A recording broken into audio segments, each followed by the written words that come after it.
नमस्कार दोस्तों, पिछले भाग में मैंने प्राचीन भारतीय साहित्य एवं पुरातात्विक स्रोतों के संदर्भ में जो साहित्यिक स्रोत के बारे में जितनी भी जानकारियाँ थी उसके बारे में मैंने बताया। इस भाग में हम लोग साहित्यिक स्रोतों की क्या त्रुटियां हैं और पुरातात्विक स्रोतों का क्या महत्व है उसके बारे में चर्चा करेंगे। तो चलते हैं। साहित्यिक स्रोतों से यद्यपि अनेक महत्वपूर्ण विवरणों और घटनाओं का ज्ञान प्राप्त होता है, तथापि सिर्फ इनके आधार पर ही हम निरपेक्ष ढंग से भारतीय इतिहास की रचना नहीं कर सकते हैं। साहित्यिक ग्रंथों में अनेक त्रुटियां हैं। देशी साहित्य में तिथि क्रम का अभाव है। उनके काल निर्धारण की समस्या सबसे विकट है। अधिकांश ग्रंथ धार्मिक भावना या फिर पूर्वाग्रह से प्रेरित होकर लिखे गए हैं। उनके विवरण भी अतिरंजित हैं। साहित्य स्रोतों में स्तरीकरण की भी समस्या है। इसी प्रकार साहित्यिक ग्रंथों में जो विवरण उपलब्ध हैं उन्हें समस्त भारत के इतिहास की जानकारी के लिए उपयोग में नहीं लाया जा सकता। वे क्षेत्र विशेष की जानकारी समानता प्रदान करते हैं, अतः साहित्यिक साधनों से प्राप्त जानकारी निष्पक्ष नहीं की जा सकती। ऐसी स्थिति में हमें पुरातात्विक प्रमाणों का सहारा लेना पड़ता है। इनके काल निर्धारण की समस्या उतनी विकट नहीं है। इनसे प्राप्त जानकारी अतिशयोक्तिपूर्ण या धार्मिक भावना से प्रेरित भी नहीं है। अतः साहित्यिक स्रोतों की अपेक्षा पुरातात्विक सामग्री निरपेक्ष इतिहास लिखने में ज़्यादा उपयोगी सिद्ध हो सकती है। पुरातात्विक स्रोत भी अनेक प्रकार के हैं, जैसे उत्खनन से प्राप्त सामग्री, सिक्के, अभिलेख, प्राचीन स्मारक एवं कलाकृतियाँ। उत्खनन से प्राप्त सामग्री। उत्खननों एवं उनसे प्राप्त सामग्री के आधार पर अनेक प्राचीन स्थानों तथा वहां पर व्याप्त सभ्यता एवं संस्कृति का पता लगाया जा सकता है। 19वीं-20वीं शताब्दी में भारत में जो उत्खनन हुए उनसे भारतीय प्रागैतिहासिक एवं ऐतिहासिक काल पर पर्याप्त प्रकाश पड़ता है। उदाहरण स्वरूप हड़प्पा सभ्यता का ज्ञान उत्खननों के पश्चात ही हो सका है। इसी प्रकार पाटलिपुत्र, वैशाली, चिरांद, चंपा, विक्रमशिला, नालंदा, मथुरा, कौशाम्बी, हस्तिनापुर इत्यादि स्थलों की खुदाइयों, उनसे प्राप्त मिट्टी के बर्तनों, ईंटों के व्यवहार, धातु, पत्थर, कांच इत्यादि के सामानों के आधार पर उक्त स्थल विशेष पर किसी निश्चित समय में प्रचलित सभ्यता का पता आसानी से। उत्खननों से प्राप्त सामग्री के आधार पर ही पाषाण काल के विभिन्न चरणों, ताम्रपाषाणिक काल एवं विभिन्न संस्कृतियों तथा ऐतिहासकालीन भौतिक जीवन की प्रामाणिक जानकारी मिलती है। इस सामग्री का वैज्ञानिक परीक्षण कर उसकी वास्तविक तिथि निर्धारित की जाती है। तिथि निर्धारण के लिए कार्बन 14 विधि का सहारा लिया जाता है। अन्य वैज्ञानिक प्रक्रियाओं की सहायता से भी भौतिक जीवन की जानकारी मिलती है। इस सामग्री के आधार पर मानव के वास्तविक भौतिक जीवन का ज्ञान प्राप्त किया जा सकता है। साहित्यिक स्रोतों के विपरीत इससे अतिशयोक्ति या पूर्वाग्रह की मात्रा नहीं के बराबर है। अब आते हैं अभिलेख पर। पुरातात्विक स्रोतों में दूसरा महत्वपूर्ण स्रोत अभिलेख है। भारत में अनेक अभिलेख मिले हैं। कुछ अभिलेख भारत के बाहर भी पाए गए हैं, जिनसे भारतीय इतिहास पर प्रकाश पड़ता है। उदाहरण के लिए एशिया माइनर का बोगजकोई अभिलेख अनेक वैदिक देवताओं इंद्र, वरुण, मित्र एवं नासत्य आदि का उल्लेख मिलता है और यह लगभग 1400 BC का यह अभिलेख है। सुमेर, मेसोपोटामिया या इराक से प्राप्त मिट्टी के उत्कीर्ण मोहरों से भारत यानी सिंधु घाटी और सुमेर के व्यापारिक संबंधों का पता चलता है। भारतीय अभिलेखों की श्रेणी बहुत बड़ी है। ये अधिकतर पत्थर या ताम्र पत्रों पर उत्कीर्ण हैं। अनेक अभिलेख मूर्तियों पर तथा मंदिरों की दीवारों पर भी खुदवाए गए। मोहरों पर भी अनेक लेख मिले हैं। सिर्फ सिंधु घाटी की सभ्यता से ही मोहरों पर उत्कीर्ण अनेक अभिलेख मिले हैं, जिन्हें दुर्भाग्यवश अभी तक संतोषप्रद ढंग से नहीं पढ़ा जा सका है। ऐतिहासिक काल में सबसे प्राचीन अभिलेख मौर्य सम्राट अशोक के हैं, जो गुफाओं, शिलाओं और स्तंभों पर उत्कीर्ण हैं। इनसे अशोक के राज्यकाल की अनेक प्रमुख घटनाओं जैसे कि कलिंग युद्ध, धर्ममात्रों की नियुक्ति, प्रशासनिक व्यवस्था में परिवर्तन एवं सुधार इत्यादि की जानकारी मिलती है।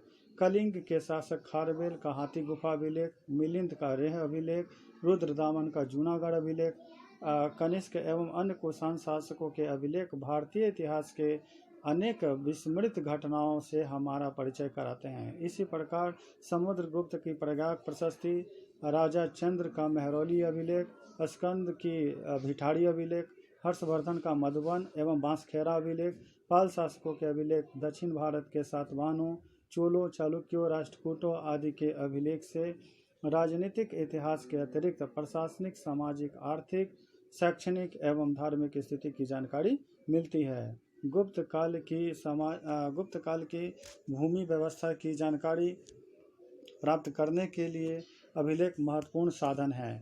इन अभिलेखों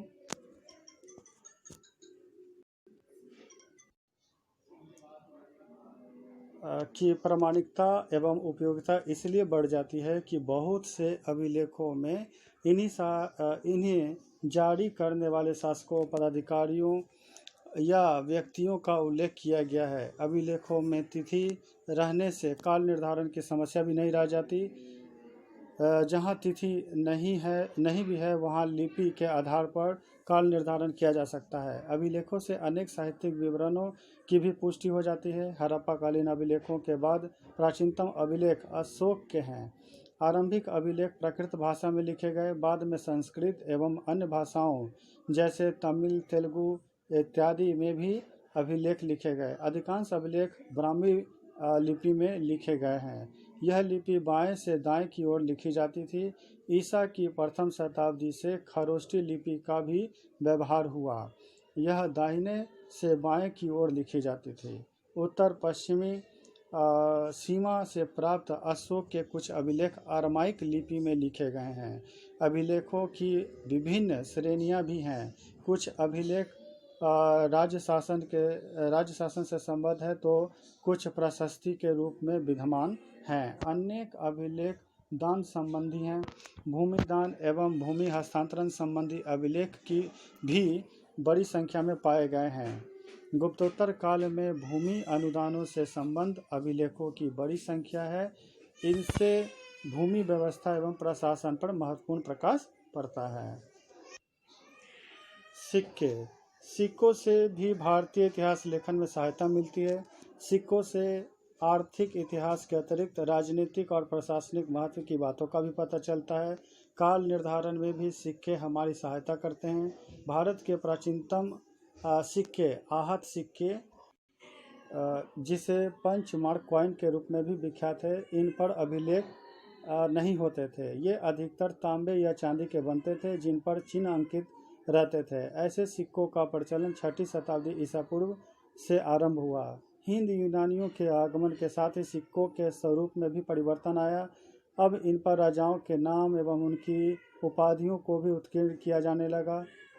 शासकों की धार्मिक भावनाओं और उनकी व्यक्तिगत अभिरुचियों को भी सिक्कों पर दर्शाया जाने लगा। अब सोने के सिक्के भी जारी किए गए। सिक्कों के प्राप्ति स्थान के आधार पर किसी राजा के राज्य की सीमा निश्चित करने में कुछ अंश तक सहायता मिल सकती है। यूनानियों, शकों, पार्थियनों, कुषाणों और गुप्त शासकों के सिक्के बड़ी संख्या में प्राप्त हुए हैं। अनेक रोमन सिक्के भी भारत में पाए गए हैं जो भारत और रोम के व्यापारिक संबंधों को प्रमाणित करते हैं। गुप्त काल के पश्चात सिक्कों की संख्या कम हो जाती है, परंतु उत्तर मौर्य काल से गुप्त काल तक के इतिहास की जानकारी सिक्कों की सहायता से ही प्राप्त की जा सकती है। विगत अनेक वर्षों से गुप्त काल के बाद के भी थोड़े सिक्के मिले हैं, लेकिन महत्वपूर्ण शासकों और राजवंशों जैसे हर्षवर्धन, पाल शासकों के सिक्के अभी भी प्राप्त नहीं हैं। ईसा की आरंभिक सदी के सिक्का ढालने के सांचे भी बड़ी संख्या में मिले हैं। सोने के सिक्के सर्वाधिक संख्या में गुप्त काल में जारी किए गए। शासकों, गणतंत्रों एवं नगरों के सिक्कों के अतिरिक्त व्यापारिक निगमों द्वारा भी सिक्के जारी किए जाते थे। इनसे महत्वपूर्ण अनुमान लगाया जा सकता है कि प्राचीन भारत में स्थानीय इकाइयों को भी प्रशासन में महत्वपूर्ण स्थान प्राप्त था। अब आते हैं स्मारक। प्राचीन स्मारकों से भी इतिहास के पुनर्निर्माण में सहायता मिलती है।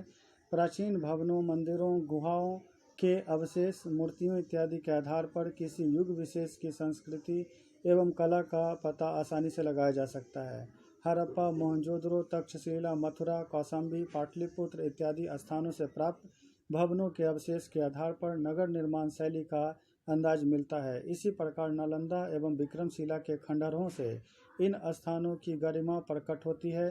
तक्षशिला और मथुरा से प्राप्त मूर्तियों के आधार पर गांधार और मथुरा मूर्ति कला की जानकारी मिलती है। सांची, भरहुत के स्तूप, अजंता, एलोरा, एलिफेंटा और बाघ की गुफाएं तथा दक्षिण भारत के मंदिर प्राचीन शिल्पकला, मूर्तिकला एवं चित्रकला के विकास पर प्रकाश डालते हैं। उपयुक्त विवेचन से स्पष्ट हो जाता है कि भारतीय इतिहास की जानकारी के विविध साहित्यिक एवं पुरातात्विक स्रोत हैं। प्रत्येक प्रकार के स्रोतों का अपना अलग महत्व है। इनसे किसी भी स्रोत पर विशेष बल देने या दूसरे की उपेक्षा करने पर सही इतिहास की जानकारी नहीं हो सकती है। तुलनात्मक दृष्टि से पुरातात्विक प्रमाण अधिक प्रामाणिक होने के बावजूद अपने में पूर्ण नहीं है। इसलिए दोनों प्रकार के स्रोतों के उचित प्रयोग के आधार पर ही निरपेक्ष इतिहास की रचना की जा सकती है। तो इस प्रकार हमने प्राचीन भारतीय इतिहास के साहित्यिक एवं पुरातात्विक स्रोतों से संबंधित विषय की पूर्ण चर्चा की। मुझे उम्मीद है से इन चारों भागों को सुनकर आपको काफ़ी फायदा मिलेगा।